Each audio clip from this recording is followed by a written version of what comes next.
Hey guys, have you ever messed up while RVing? We have, right? Absolutely, we have. Do you like hearing about others' mishaps, horror stories, and the like? Mm-hmm. Yeah, we really do too.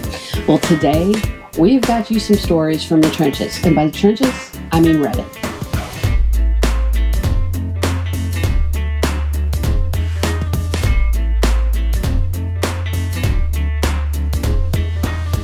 Welcome y'all to our first video focusing on the not so perfect stories that people are telling about their RVing misadventures, I guess you could say. And these are obviously from Reddit because that's where you get the best kooky stuff, you know. And what is the subreddit called? It is called T.I.F.U. Today I f***ed up. So let's get into it. T.I.F.U. by nearly killing my wife by chilling a bulk pack of underwear. Just the title makes me start laughing, so this has got to be good, right? All right.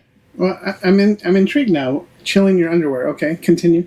It sounds like something you would do, but anyway, he's always hot. All right. I am a really busy guy living in an RV with my wife and son. We have a small RV-sized refrigerator. I had promised my wife a salad with fajita meat, so I went shopping at Sam's Club's, lettuce, beef, peppers, sour cream, and that 10-pound bag of mozzarella cheese. But I am busy, and like many busy men, I'm out of clean underwear. So I channel my inner bachelor, why wash underwear when I can buy it right there at Sam's? So a Sam's-sized bag of underwear it is. I get home. Tired. My wife is not feeling well. Son is gone. I have 5 dogs and they're all barking. I put away the food, but I can't find the package of underwear. I look everywhere. We know where this is going. My son tells me that the dogs ate them, but 8 pairs of underwear, 5 dogs, it somehow doesn't add up. Meanwhile, my son complains that the fridge is so full he can't handle it. He's a person with autism. The weekend comes by, and it's salad day. Out comes the lettuce, peppers, and the cheese, and a very cold pack of underwear. I threw them in the back of the RV, and my wife asked where the cold drawers came from. So I told her. She laughed so hard, I thought I'd killed her. She called her friends, but she couldn't stop laughing to even tell them. So this is just a silly one, but I mean... You got to be tired. I mean, we've all been there, right? You've been shopping. You go to Sam's Club. That's draining as it is. Yes, that sucks home, the life out of you. You're trying to shove everything in the fridge, and instead of the cheese, you put in your underwear. I mean, I want to know how it ended with the underwear. How did it feel putting them on? Like I said, he would try it. Okay. I probably would. Yeah, you would. T.I.F.U. by seriously damaging my RV hours after buying it. That's never good. An immediate cringe right now. Okay. This happened 3 days ago. I was too embarrassed and angry at myself to type it until now. My wife and I had been thinking about buying a used RV for a while now. We finally found one that was in great shape for a really good price. I picked it up and drove home, but did not try pulling up onto the driveway until my wife got home and could spot me. Good choice on that one. You always have a spotter. The transition from road to driveway is tricky, and I knew it would need a careful approach to even see if we could get this giant thing up to a good parking spot on our property. There's a fair length hanging out behind the rear axle, and the whole thing rides pretty low. I started from one direction with my wife spotting the back end. Pretty quickly, the tow bar was gouging a nice rut in the street. Oh, cringe. Oh. Okay, so I backed out, turned the RV around down the street, and tried from the other side. We were both entirely focused on the back because of that overhang. I hadn't even thought about how low the front end is. As I creep up the driveway, I hear a little crunching from the front, but I didn't stop immediately. The grinding sound gets worse, and I stop. You're cringing over here. My wife comes around to look at the front. I had asked her to watch the angles on the back closely, and she has a look of mild shock on her face while saying, "You can't come forward anymore."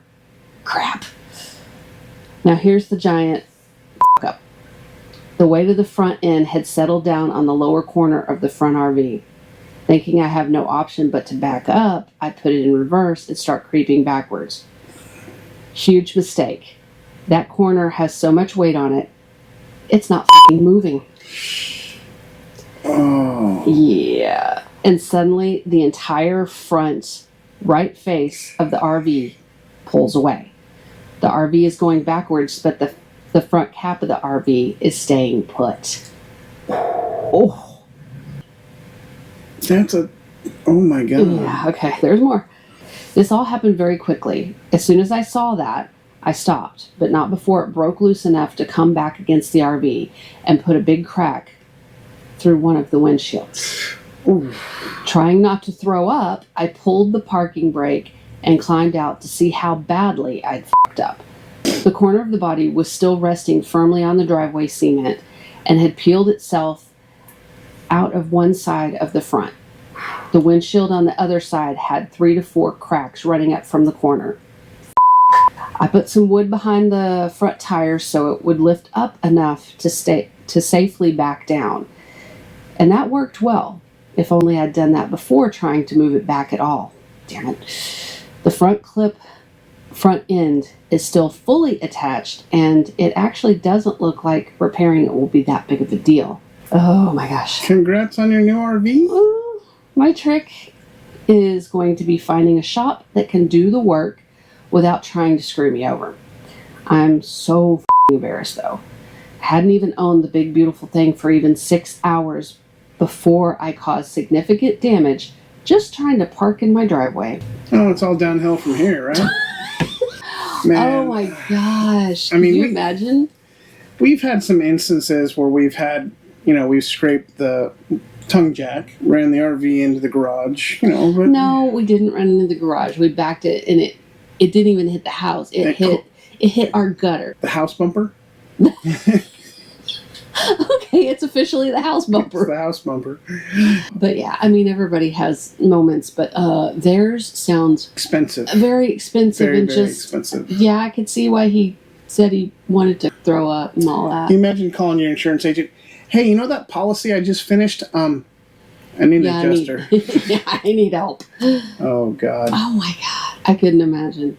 Well, guys, this was a new series that we thought we'd bring to you just to see what y'all thought of it. So let us know. Everybody has some type of F-up. Mm-hmm. We've talked about ours before. Mm-hmm. Some we won't talk about. Mm-hmm. But, that's the pride. It hurts a little bit too much, Yeah. But hey, it's part of the RV lifestyle, right? We will be back at you probably next month with another one. But I think T.I.F.U. or Today I F***ed Up will probably be in the rotation now. And if you have a story that you want to share with us so we can bring it to the audience... put it in the comments and we will definitely read it. Wow. You're still dwelling on that one, huh?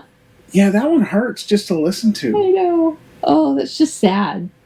It's... You're thinking of all your adventures you can have, and you haven't even gotten parked in your home. I can't imagine a big Class A that costs hundreds of thousands of dollars. No. And... oh. Cringe. But we all get in that spot where it's like, I gotta just get it done and I'll deal with it later. Power through. Sometimes you power through and you power through making a whole lot more F-ups. It burns. It burns. All right, well, that's all we have for you today. We hope you liked this video, and we will see you out there. We'll see you out there, guys. Bye. Bye.